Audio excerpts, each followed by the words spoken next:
O que ninguém te contou, por Vital Froze.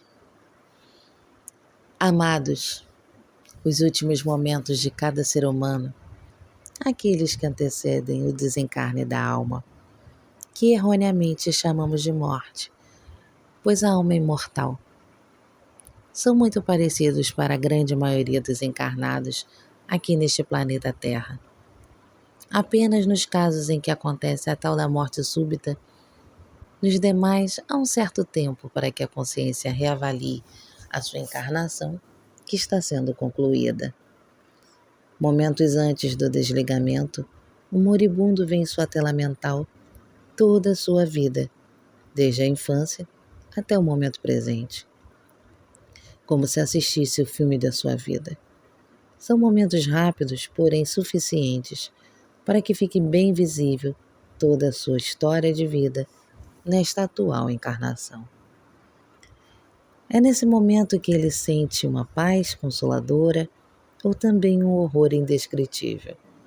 Se ele fez por merecer a paz, neste estado mais elevado de consciência, já começa a vislumbrar cenas de um mundo angelical. Isso provoca nele uma confiança que antes nunca sentiu.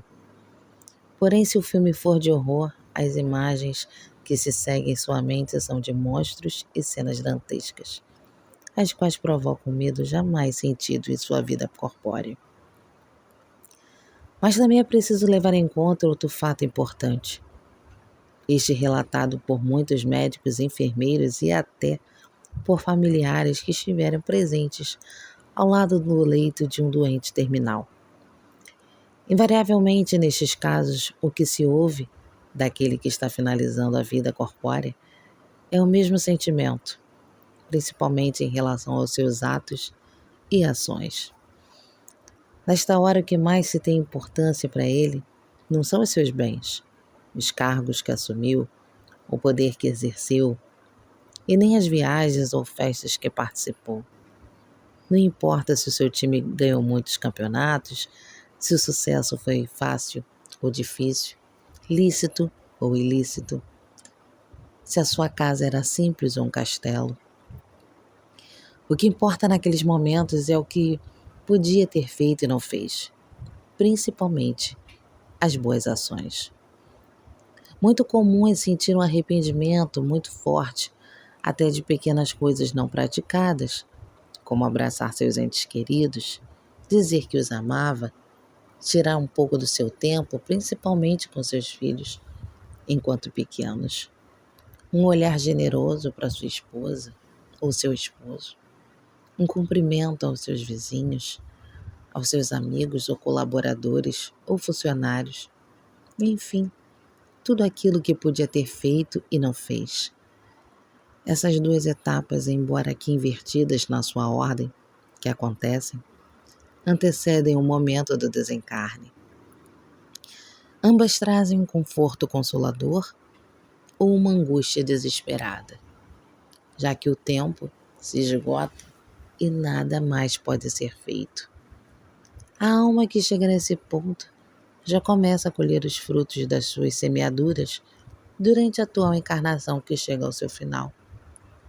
Então a morte, como se conhece, chega de mansinho, até o ponto que ele nem percebe que desencarnou. Ninguém sente o momento exato, nem mesmo aquele que entende perfeitamente como se procede tal processo. Poderíamos comparar com o sono. Você não percebe o momento exato em que começa a dormir. Não é diferente a morte.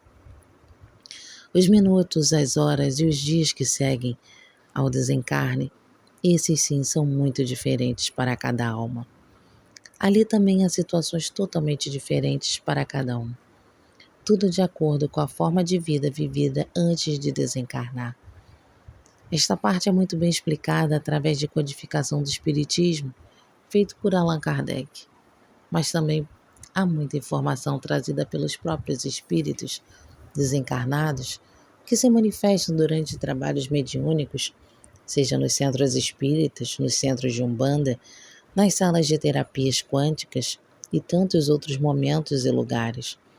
A minha experiência adquirida na comunicação com esses espíritos me habilita a falar de infinitas possibilidades do que acontecem com a alma depois do desencarne. Mas o que importa mesmo é que cada um de vocês tenha muito bem delineado na consciência o seguinte: não há nada que se possa fazer após o desencarne. Tudo é decidido aqui, em consciência, enquanto estamos encarnados. Logo após o desencarne, a alma sente-se um tanto perturbada, pois não sabe que desencarnou. Se vê num corpo e, ao mesmo tempo, vê o seu próprio corpo como se fosse outra pessoa. Depois vê o seu próprio funeral, tenta se comunicar com as pessoas, pois ouve tudo que elas falam, inclusive os seus pensamentos. Porém, ninguém lhe dá atenção. Enfim, essa confusão pode durar algumas horas, dias ou anos. Depende de como cada um entende a vida antes de desencarnar. E como disse aqui, tudo é sequência e também consequência. O arrependimento também é uma companhia desagradável no além-túmulo. A alma, após se convencer que desencarnou, começa a lembrar da sua última encarnação, detalhes por detalhes, e ao reconhecer suas ações que não foram voltadas ao bem e à evolução, surge uma dor inconsolável que pode durar pouco tempo ou até séculos, mesmo que a impressão de tempo lá seja diferente. Na verdade, é uma sensação de tempo, pois ele não é real. Passado esse tempo, a alma recebe a oportunidade de ser levada às câmaras de retificação nas colônias espirituais da Terra. Amparada, cuidada e curada de suas dores, pois o corpo espiritual pode ainda estar sentindo alguma dor do corpo físico que tinha antes do desencarne. Ele começa nos pequenos trabalhos da casa, também no auxílio dos que continuam a chegar naquela colônia. Mesmo assim, as lembranças das vidas passadas estão permanentemente em sua consciência, e ele sabe que precisa reencarnar a fim de completar ou ao menos seguir na sua evolução de alma. Começa então a preparar um novo plano encarnatório. E esse plano é a matriz que direcionará tudo aquilo que precisa viver, experienciar e mudar na sua próxima encarnação. Tudo aquilo que foi colocado no plano virá em determinado tempo na sua vida corpórea seguinte. Por isso dizemos que ninguém foge de si mesmo e que também ninguém passa aquilo que não precisa passar. Não vou falar aqui da alma dos encarnados que se comprazem no mal, pois há certos níveis de consciências que não passam por isso no além-túmulo. São almas tão baixas em sua frequência que não seguem esse caminho.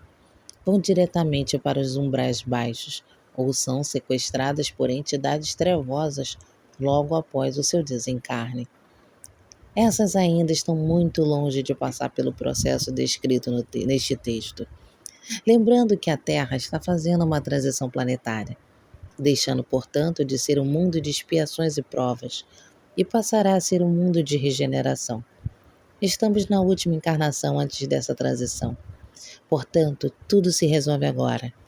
E ao desencarnar, cada alma terá o destino de acordo com a sua frequência.